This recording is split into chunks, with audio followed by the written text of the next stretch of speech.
శనార్థులు, నేను మీ శ్రీదేవి. గీ శ్రీదేవి ఎవరు అనుకుంటారు కదా, మన శ్రీవాళ్ళు ఉంది కదా, శ్రీవాళ్ళకి అక్కనైతా. మరి అక్కవైతో మంచిగానే ఉన్నది, మరి శ్రీవాళ్ళు ఏది అని అనుకుంటురా? శ్రీవాళ్ళి ఊరికి పోయింది. ఆమె ఊరికి పోయింది కదా, మంచి మంచి వార్తలు ఉన్నాయని చెప్పి అవి మీకోసం పట్టుకొచ్చినోళ్ళ. ఏం పరేషాన్ కాకురి, మంచి మంచి ముచ్చట్లు మీకోసం తీసుకొచ్చిన. ముందుగా తలకాయ వార్తలు చూడురి, అటెనక వార్తలలో పోదాం. కబ్జా కోరల దుర్మార్గం, జవానన్న భూమి ఆగమాగం. సొంతింట్ల కుంపడి పెట్టిన కవితక్క, అన్ననే చేయదంట లెక్క.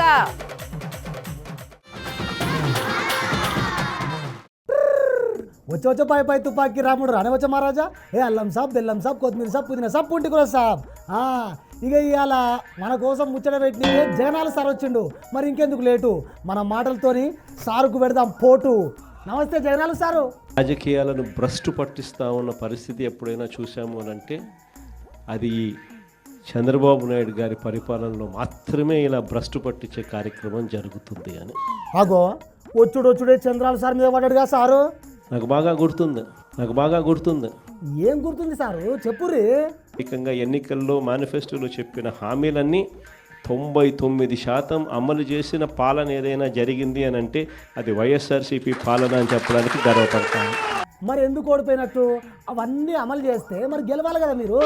అయ్యా చంద్రబాబు, రాజకీయాలు నీ మాదిరిగా కాదు చేయాల్సింది, మమ్మల్ని చూసి నేర్చుకో. అరే ఏం నేర్చుకోవాలి సారు, ఇలా మొత్తం చంద్రాల సార్ మీదనే పడ్డట్టుందిగా.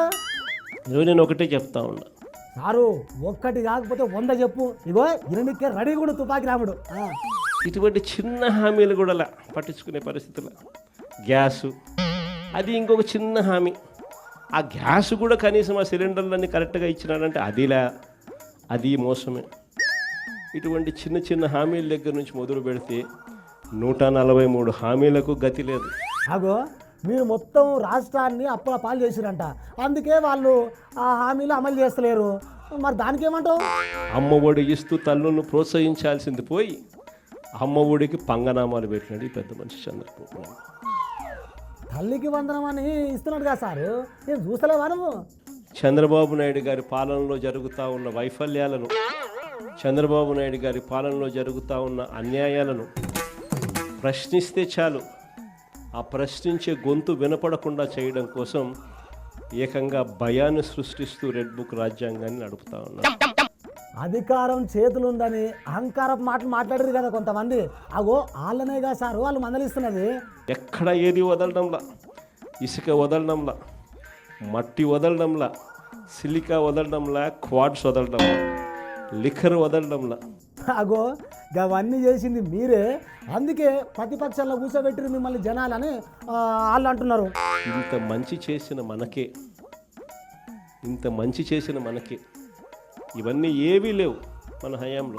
అయ్యా దొరా, మాటికి మంచి చేసినాము అంటారు కదా, మరి ఎందుకు ఓడిపోయినట్టు? ఏందో ఏమో సారు, అసలు నువ్వు అర్థం కాకపో. చంద్రబాబు నాయుడుకు మనకు తేడా ఏమిటి? ఎందుకు ఇద్దరు ముఖ్యమంత్రులమే?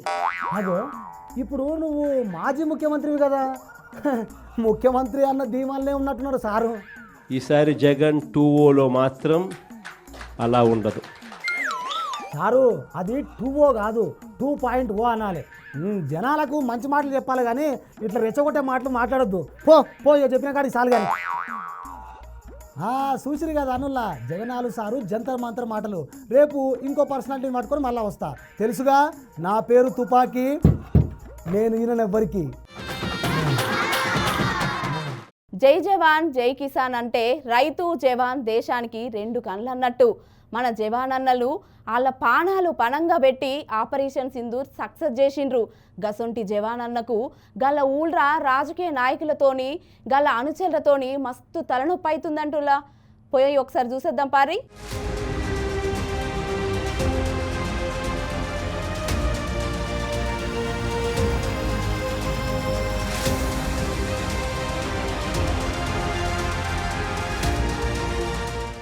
మన దేశంలో ఆపరేషన్ సింధూర్ సక్సెస్ అయినందుకు మస్తు సంబరాలు చేసుకున్నాము. గంతేకాదు మన సత్తా ఏందనేది కూడా పాకిస్తాన్ వాళ్ళకు చూపించినాము.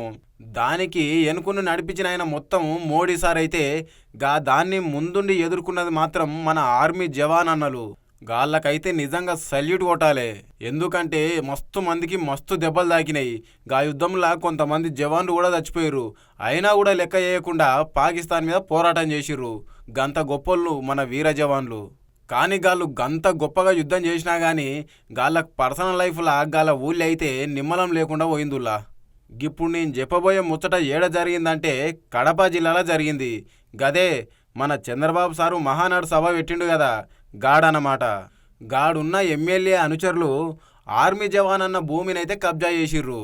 పాపం ఆర్మీ జవాన్ అన్న యుద్ధం కోసం ఆడ పాకులాడుతుంటే గీడున్న లోకల్ ఎమ్మెల్యే అనుచరులు అయితే గాయన భూమిని కబ్జా చేసి ఇంటికాడ వాళ్ళందరినీ మస్తు తిప్పల పెడుతున్నారు. ఎంత దరిద్రంలాగిది.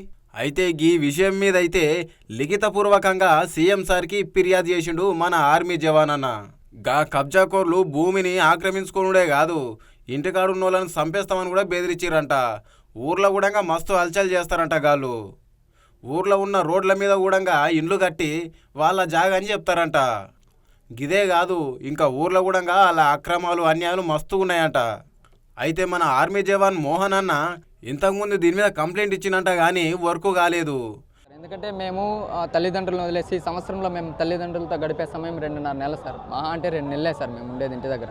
ఆ సమయాన్ని కూడా వీళ్ళు ఈ విధంగా కబ్జాలు చేసుకుంటే మేము ప్రశాంతంగా అమ్మా నాన్నల దగ్గర కూడా ఉండలేకపోవడం అండ్ వాళ్ళు ప్రశాంతంగా లేకపోవడం వల్ల మేము అక్కడ కూడా డ్యూటీలు సరిగ్గా చేసుకోలేకపోతున్నాము అండ్ చాలా ఇబ్బందిగా ఉంది. కాబట్టి దయచేసి మన నారా లోకేష్ గారు స్పందించి నా ల్యాండ్ సర్వే చేయించి ఏదైతే మాకు పందిరిని పడగొట్టేశారో దాన్ని త్వరగా నిర్మిస్తే మమ్మల్ని ఆర్థికంగా ఎలా అయితే దెబ్బతీశారో అది కొంచెం కుదుట పడుతుంది సార్. దయచేసి మా పందిరిని త్వరగా నిర్మించండి అండ్ మాకు న్యాయం చేయాలని కోరుకుంటాను. వీళ్ళు సిమెంట్ రోడ్లు కూడా పూర్తి చేసి దౌర్జన్యాలు చేస్తుంటే పట్టించుకోకపోవడం చాలా బాధాకరం సార్. ఈ సిమెంట్ రోడ్లు పూర్తి చేసిన దాని గురించి కూడా మేము చాలా పోరాడాము అండ్ అధికారులు ఏం చెప్పారంటే ఏదైతే సిమెంట్ రోడ్ పూర్తి చేశారో ఆ సెటిల్మెంట్ ల్యాండ్ ఉండటం వల్ల పూర్తి చేసినా సరే మేము ఎలాంటి చర్యలు తీసుకోలేకపోతున్నాం అనేసి ఎన్ఆర్స్మెంట్ ఇచ్చారు. అది కూడా నా దగ్గర ఉంది.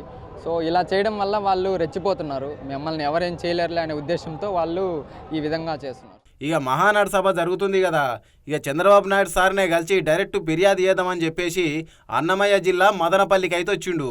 అసలు కూటమి ప్రభుత్వం వచ్చిందని చెప్పేసి రాష్ట్రంలో మస్తు సంబరాలు చేసుకుంటున్నారు ప్రభుత్వం వాళ్ళు. జనాల కోసం చంద్రబాబు సార్ అయితే జనాలకు పోయాల ప్రాబ్లమ్స్ను అరుచుకుంటున్నాడు. కొత్త కొత్త పథకాలు చెప్తున్నాడు. నారా లోకేష్ సార్ కూడా మంచి నాయకుడు అని పేరు తెచ్చుకుంటున్నాడు. పవన్ కళ్యాణ్ సార్ కూడా బీజేపీ మీటింగ్లలో కనబడి మంచి దేశభక్తుడని ప్రూవ్ చేసుకుంటున్నాడు. ఆపరేషన్ సింధూర్ మీద ఈ కూటమి ప్రభుత్వం వాళ్ళు మస్తు మద్దతు తెలిపిర్రు. కానీ గా ఆపరేషన్ సింధూర్లా ప్రాణాలు తెగించి పోరాడుతున్న జవాన్ భూమి కబ్జా చేస్తుంటే గీ సారోళ్ళు పట్టించుకోకుండా ఏం చేస్తుర్రు? అన్నకి ఇప్పుడన్నా కంప్లైంట్ ఇచ్చిండు కాబట్టి గీ దాని మీద అయితే గట్టి రియాక్షన్ తీసుకోవాలి సారు అని చెప్పేసి జనాలైతే మాట్లాడుతున్నారు.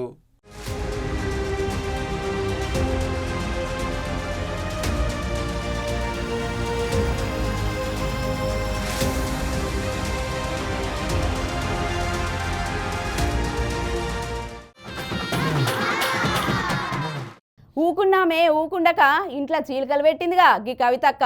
గదేనుల్లా లెటర్ విషయం పార్టీల మొత్తం గోల్ మాల్ లేపుతుంది. గా లెటర్ ఎప్పుడైతే బయటకు వచ్చిందో గప్పటి నుండి బీఆర్ఎస్లా కవితక్క పార్టీ పెడుతుందని వార్తలైతే గట్టిగానే వినిపిస్తున్నాయి. మరి గీ ముచ్చట ఎంతవరకు పోతుందో చూడాలే.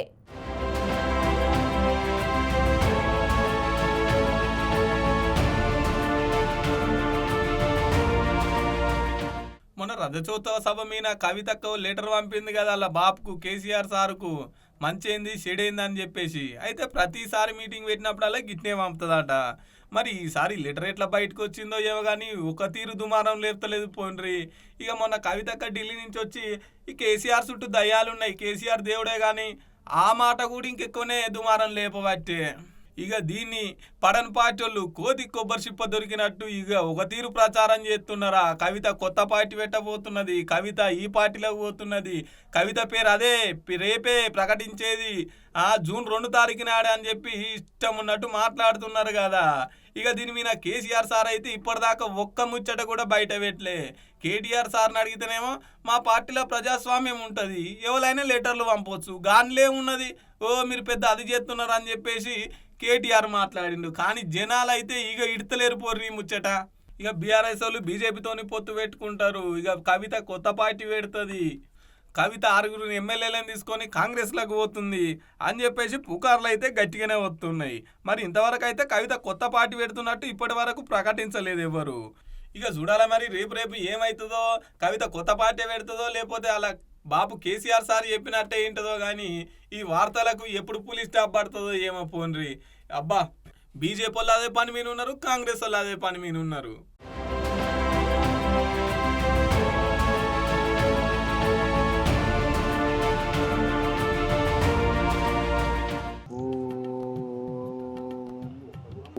మత్తిరి బిత్తిరి చెత్తిరి ఇంకేంది ఏదో ఒకటి పట్టు.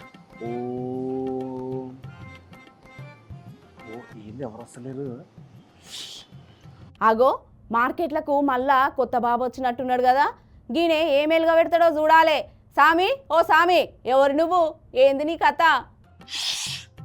ధర్మ సంస్థాపన గురించి ధ్యానం చేసే టైం అయింది. డిస్టర్బ్ చేయకు పో.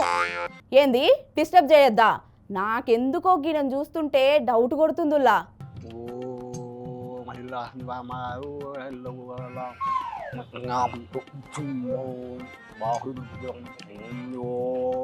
నమస్కారం స్వామి.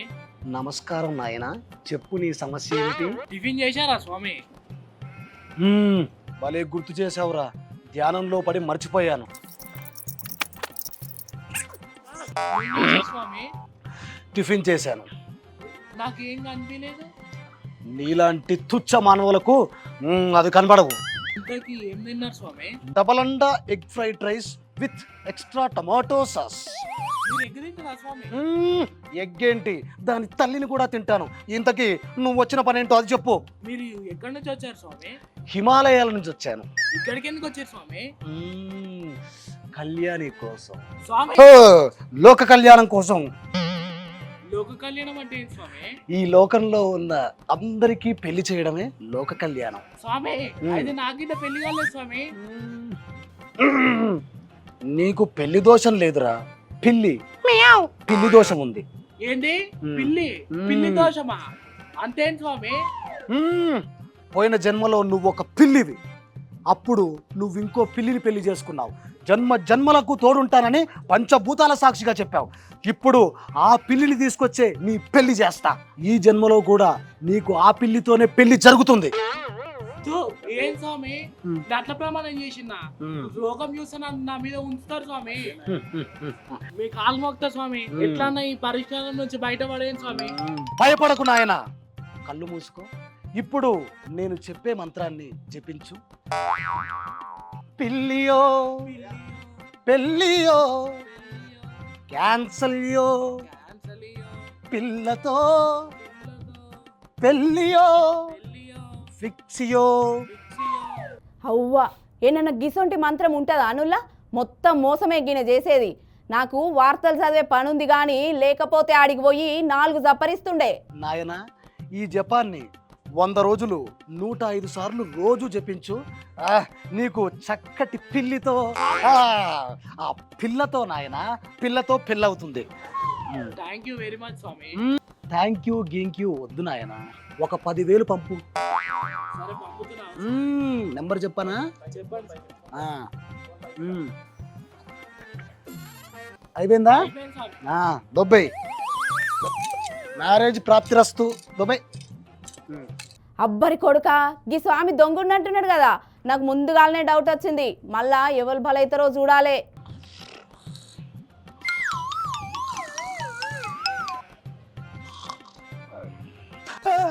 నీ కాలు మొక్తా తల్లి. అమ్మో, నా మీద కేసు పెట్టకమ్మా, పని చేసి అమ్మా, నీ కాలు మొక్తా. స్టేట్ మారినాం కదా. ఎప్పుడు బాబాల కాళ్ళే కాదమ్మా, అప్పుడప్పుడు భక్తురాల కాళ్ళ కూడా మొక్కాలన్నమాట. ఇంతకీ ఎంతసేపు అయిందమ్మా వచ్చి? గంట సేపు అయింది స్వామి. గంటనా? ఓహో, మరి నన్ను లేపలేదు? మీరు ధ్యానంలో ఉన్నారు కదా స్వామి. అలా అర్థమైందా తింగిదానికి? స్వామి గులుక్కుంటున్నారు? లేదమ్మా, లోక కళ్యాణం కోసం మంత్రాలు చదువుతున్నాను. ఏం మంత్రం స్వామి, నాకు కూడా చెప్పండి. ఓం శాంతి. స్వామి అడగకుండా నా పేరు చెప్పారు స్వామి, మీకెలా తెలుసు? ఇంతకీ నీ పేరేంటి? స్వామి శాంతి ఆ, అంటే బాబాలం కదా మాకు ఇట్టే తెలిసిపోతాయి. సంతోషం స్వామి. స్వామి ఉమ్. ఇది ఎలాగైనా సరే ఉమ్. ఈ ప్రపంచంలో నేను అందరికన్నా ఫేమస్ కావాలి. Very simple. ఏంటి స్వామి? నాతో వచ్చేయి. అంటే అలా కాదమ్మా, నాతో వచ్చేస్తే యూట్యూబ్, మీడియా, ఫేస్బుక్, ఇన్స్టాగ్రామ్ అన్నిట్లో మనమే ఉంటాం. అప్పుడు నువ్వు ఎంత ఫేమస్ అంటే అంత ఫేమస్ అయిపోవచ్చు. అవునా స్వామి? ఆ. ఒక్క 10 నిమిషాలు. తొందరగా ఇప్పుడే బట్టలు ఉతురుకో. తొందరగా రా. అరే గా పొల్ల జీవితాన్ని ఆగం చేసేటట్టున్నాడుగా గీ దొంగ బాబా. ఇగో సామి, నీకు మంచి మర్యాదగా చెప్తున్నా, గా ఏషం తీసి నీ పని నువ్వు చూసుకో, లేకుంటే మా పోరగాళ్ళను పంపిస్తా చూడు. ఆగు, నీ సంగతి చెప్తా. హలో పోరగాళ్ళు, ఏడున్నారా? ఈ మార్కెట్లకి దొంగ బాబు వచ్చిండు, వాడు నడుచుకోండి ఒక పారి. ఏమిటి ఆయన ఇంకా రాలేదు? ఆహా, నువ్వు కూడా వస్తున్నావా? అయితే బట్టలేవి? ఏమైంది నాన్న?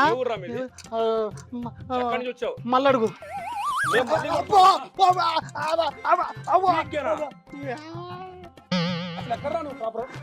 అన్న ఇక్కడనే అన్న, ప్లీజ్ అన్న, దండం పెడతా అన్న, వదిలేపెట్టన్న అన్న. అన్న అన్న ఎంత మందిని మోసం చేస్తారా మీరు? సారీ అన్న, ఏమనుకోకన్నా ఎంత మందిని చేస్తారు ఇలా మోసం? అన్న ప్లీజ్ అన్న. అమ్మా అమ్మో. అయిందా? బాగైందా? ఇప్పుడు అర్థమైందా శ్రీదేవి అంటే ఏందో? ఇంకో పారి నా కళ్ళల్లో పడ్డారనుకో బిడ్డ కోసి కారం పెడతా. ఏమనుకున్నారో చూసిండ్రు కదుల్లా ఫేక్ బాబా. ఇలాంటి మోసాలు చాలా జరుగుతున్నాయి. మొన్ననే నాగోళ్ళ స్వామి పూజ చేస్తానని చెప్పి 5 తులాల బంగారం దోసుకొని పోయిండట. జర అన్ని మాయలలో వడకుర్రి, జర భద్రంగా ఉండిర్రి.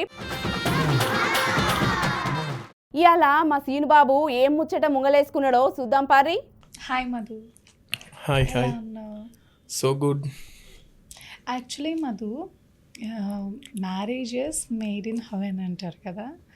లవ్ మ్యారేజెస్ బెటరా, నీ దృష్టిలో అరేంజ్ మ్యారేజెస్ బెటరా? ఏ రాయి అయితుంది ఎప్పుడు నెత్తి పగల కొట్టుకుని? అదే అంతే అంటావా? మరి అంతలా అనేసావేంటి నువ్వు? ఇప్పుడు ఎందుకంటున్నంటే అరేంజ్ మ్యారేజెస్ వరుసలు చూసి, తర్వాత అటు తరాలు ఇటు తరాలు చూసి, వాళ్ళ నేపథ్యం ఏంటి వీళ్ళ నేపథ్యం ఏంటి అని చూసి ముహూర్తాలు పెట్టి అనుకున్న ముహూర్తానికి తాళి కట్టిన పెళ్ళిళ్ళు కూడా నిలబడట్లేదు. అలాగే లవ్ మ్యారేజ్ మనసులు కలిసి ప్రేమించుకొని పెళ్లి చేసుకొని ఎన్నో చెట్టు కిందనో ఎన్నో గుళ్ళెనో పెళ్లి చేసుకున్న వాళ్ళు కూడా ఎక్కువ కాలం ఉండట్లేదు. అట్లా అని చెప్పేసి వాళ్ళు ఇప్పుడు అరేంజ్ మ్యారేజ్ చేసుకున్న వాళ్ళు విడిపోతున్నారు, ప్రేమ పెళ్ళిళ్ళు చేసుకున్న వాళ్ళు విడిపోతున్నారు. అందుకని ఏ రాయి అయితేంది నెత్తి పగల కొట్టుకుని. నువ్వు అన్న దాని ప్రకారం అంటే ఇప్పుడు పెళ్లి చేసుకోవడమే వేస్ట్ అన్నట్టు ఎందుకు అలా మాట్లాడతావు మధు? ఇప్పుడు వాళ్ళిద్దరు మరి అండర్స్టాండింగ్ లేక విడిపోతున్నారు, అది నీకు అర్థమవుతుందా? పెళ్ళిళ్ళు స్వర్గంలో నిర్ణయించి పెడతాయని అంటారు కదా మధు. ఇప్పుడు ఎందుకు విడిపోతున్నారు అంటే రీజన్ ఏంటో తెలుసా? దానికి అండర్స్టాండింగ్ లేకపోవడం. ఇప్పుడు భార్యని భర్త అర్థం చేసుకోవాలి, భర్తని భార్య అర్థం చేసుకోవాలి. ఇప్పుడు మనం ముందు ఒకసారి మాట్లాడుకున్నాం, పర్సనల్ స్పేస్ అనేది ఇంపార్టెంట్ అని. అది ఇవ్వకపోతే కొట్టుకుంటారు, గొడవలు పడతారు, తర్వాత గ్యాప్ వస్తుంది, తర్వాత ఇంకా ముందుకు ఇంకా అలా వెళ్తానే ఉంటుంది, తప్పదు వెనక్కి రాదు. నువ్వు ఏదైనా ఒక డిసిషన్ తీసుకునేటప్పుడు you have to think. Future గురించి నువ్వు ఆలోచించి నిర్ణయం తీసుకోవాలి. ఇప్పుడు నాకు కోపం వచ్చింది నేను అరిచేస్తానంటే కాదు, రేపొద్దున్న అది ఎఫెక్ట్ అయ్యేది నీ లైఫ్ మీదే. ఇప్పుడు మ్యారీడ్ ఉమెన్ ఒకలా చూస్తారు, పెళ్ళైన అమ్మాయిని ఒకలాగా చూస్తారు, డైవర్స్ అయిన అమ్మాయిని ఇంకొకలా చూస్తారు. అంటే చూసే విధానం కూడా మారిపోతుంది. అయ్యో పెళ్ళైపోయిన అమ్మాయి జోలికి వెళ్ళకూడదు, ఇన్ కేస్ రెస్పెక్ట్ ఇస్తారు, విడాకులు తీసుకున్న గోకుదామని చూస్తారు. పెళ్ళి అవలేని అమ్మాయి పెళ్లి చేసుకోవడానికి ట్రై చేస్తారు, అది లవ్ చేయడానికి ట్రై చేస్తారు. అంటే అమ్మాయి లైఫ్లో ఒక హ్యాపెండ్ అయిన థింగ్ వల్ల ఇంత చేంజ్ వస్తుంది. కాబట్టి యూ హ్యావ్ టు థింక్. నువ్వు ఇప్పుడు జస్ట్ డెసిషన్స్ తీసేసుకున్నావు నాకొద్దు అని విడాకులు తీసుకున్న తర్వాత నువ్వు సింగిల్గా ఉండలేవు లైఫ్ టైం. ఇంకొక పెళ్ళికి వెళ్తావు, కంపల్సరీ నువ్వు ఇంకొక పెళ్ళి చేసుకుంటావు. అది కూడా ఫెయిల్ అయితే మారాల్సింది నువ్వు. ఫస్ట్ ఆఫ్ ఆల్ నీ ఆలోచన ధోరణి మారితే ఎవ్రీ మ్యారేజ్ ఉంటుంది. కాంప్రమైజ్ అవ్వాలి మధు. ఇప్పుడు రిలేషన్షిప్ అనేది ఒక ఆ బ్యూటిఫుల్ థింగ్ నాకు తెలిసి ఆ బ్యూటిఫుల్ థింగ్ని ఎంజాయ్ చేయడం మానేసి ఫీల్ అవటం మానేసి నువ్వు ఎలా వెళ్ళిపోతున్నావు అంటే కొట్టుకున్నామా, తిట్టుకున్నామా, ఇది చేసామా, ఆర్గ్యుమెంట్స్ చేసుకున్నాము, ఇలా కొంచెం టైం దొరికింది నీ పార్ట్నర్తో కలిసి కుక్ చేసుకోవడం, లైక్ బయటికి వెళ్ళటం, చిన్న షాపింగ్, ఇలా నువ్వు ప్లాన్ చేసుకోవాలి. వాళ్ళు టైం ఇవ్వట్లేదు, ఎవరికి టైం ఇవ్వరు. You have to create your own space with your husband అని నేనంట. ఇప్పుడు అరేంజ్ మ్యారేజ్, లవ్ మ్యారేజ్ నిలబట్టలేదు అంటే కారణం మనలో ఉంది ప్రాబ్లం, మ్యారేజ్లో లేదు. కంప్లీట్గా మనలోనే ఉంది. అరేంజ్ మ్యారేజ్ చేసుకున్న వాళ్ళు ఇప్పుడంటే లవ్ మ్యారేజెస్ వచ్చాయి మధు. ప్రీవియస్ అయితే మన తాతలు ముత్తాతలు అందరూ అరేంజ్ మ్యారేజెసే కదా. వాళ్ళు ఏకంగా ఏమి ఊహ తెలియని టైంలో పెళ్లి చేసుకుని చాలా హ్యాపీగా ఉన్నారు. అలాగా అంత హ్యాపీగా ఎందుకున్నారు? అండర్స్టాండింగ్, మా ఆయన గౌరవం, రెస్పెక్ట్ ఉంటే మధు 100కి 200% రిలేషన్ స్ట్రాంగ్గా ఉంటుంది. ఎంత పెద్ద స్థాయిలో ఉన్నా నీ హస్బెండ్కి గౌరవం ఇవ్వి, నీ టైంని కేటాయించు. ఆయన ఇవ్వకపోతే కూర్చోబెట్టి మాట్లాడు, ఇది అండి ఇలా ఉంటుంది అంతే. కూర్చోబెట్టుకుని అరుచుకుని ఇది చేసుకుని కొంతమంది చాలా సిల్లీగా బ్లాక్స్ చేసుకుంటారు. ఆ వాట్సాప్లో బ్లాక్ చేసేయడం, మాట్లాడకపోవడం, ఇంకెక్కువ వస్తుంది. ఇప్పుడు నువ్వు మాట్లాడి సాల్వ్ చేసుకోవాలి తప్ప నువ్వు సైలెంట్గా ఉంటే దూరం ఇంకా పెరుగుతుంది తప్ప దగ్గర అవ్వలేం. వాళ్ళు అర్థం చేసుకుంటారు, నాకు ఈగో వచ్చేసింది, నాకు కోపం వచ్చేసింది, ఆయన దగ్గరకు వచ్చి ఓదార్చాలంటే ఆయన కోపం వచ్చి ఉంటుంది నువ్వు మాట్లాడిన ఇష్యూ గురించి. నువ్వు వెళ్ళి ఓదార్చాలి, అలా నువ్వు చెయ్యవు. ఆయనే రావాలి, ఆయనే బుజ్జగించాలి, ఆయనే తినిపించాలి. అన్నీ అబ్బాయే చేస్తే ఏమంటారు, నేనే చచ్చిపోయి, నేనే ఇదైపోయి, నేనే ఎందుకు వచ్చిన జీవితం అని అబ్బాయిలు అనుకుంటారు. అబ్బాయిలు బోత్ ఆర్ సేమ్. నేను జెండర్ వేరు అని అంటారు కానీ మనసు ఒకటే కదా. ప్రతి ఒక్కరు ఆలోచించే విధానం ఒకటి. ప్రతి ఒక్కరికి సెన్సిటివ్ పార్ట్ ఉంటుంది కానీ వాళ్ళు అర్థం చేసుకోక గొడవలు పెట్టుకోవడం, డైవోర్స్ దాకా వెళ్ళిపోవడం, విడిపోవడం ఇలా జరుగుతుంది. అంతేగాని వాళ్ళు కూర్చుని మాట్లాడుకుంటే సాల్వ్ అయ్యే ప్రాబ్లమ్స్ చాలా ఉన్నాయి. ఇప్పుడు అరేంజ్ మ్యారేజ్ చేసుకున్న వాళ్ళు ఎంతో హ్యాపీగా ఉంటారు, లవ్ మ్యారేజ్ చేసుకున్న వాళ్ళు కూడా చాలా హ్యాపీగా ఉన్నారు. కానీ కొంతమంది చిన్న చిన్న ఇష్యూస్కి డైవోర్స్ దాకా వెళ్ళిపోతున్నారు. Because no understanding, no commitment. నువ్వు లేకపోతే నేను బ్రతకగలనన్న ధైర్యం వచ్చేసింది ఇప్పుడు ప్రతి ఒక్కరికి. ఆర్థిక స్వేచ్ఛ ఎక్కువైపోయింది, ఫైనాన్షియల్ ఫ్రీడమ్ వచ్చేసింది ప్రతి ఒక్కరికి. నువ్వు లేకపోయినా నేను బతుకుతా, నువ్వు ఉండేందుకు? ఏదో ఒక భర్త అంటే, ఒక భార్య అంటే ఒక లైఫ్లో సమ్ టైమ్స్ ఉపయోగించే వస్తువు లెక్కనే చూస్తున్నారు తప్ప ఇతని జీవితంలో భాగస్వామి అనేవారు గుర్తించలేదు. కమిట్మెంట్, ఎఫర్ట్ లేకపోతే ఏ రిలేషన్ నిలబడుతుంది. అరేంజ్ మ్యారేజ్ కావచ్చు, లవ్ మ్యారేజ్ కావచ్చు, తెగిపోతుంది. వాళ్ళు లాగుతారు, వీళ్ళు లాగుతారు, రిలేషన్ అనేది బ్రేక్ అయిపోతుంది. కాబట్టి మనం తెగేదాకా లాక్కుండా గట్టిగా పట్టుకోవడానికి చూద్దాం. రిలేషన్షిప్ని స్ట్రాంగ్ చేసుకుందాం. మన లైఫ్ పార్ట్నర్తో లైఫ్ని హ్యాపీగా లీడ్ చేయడానికి అవకాశం ఉంటుంది. Okay, super. Thank you Madhu. ఇక గివన్నట్లు ఇయాలటి ముచ్చట్లు, రేపటి బరాబర్ ముచ్చట్లల్లా మళ్ళా కలుద్దాం. అప్పటిదాకా చూస్తూనే ఉండురి బీఆర్కే న్యూస్, తెలుగోడి సత్తా, మళ్ళా రేపత్తా.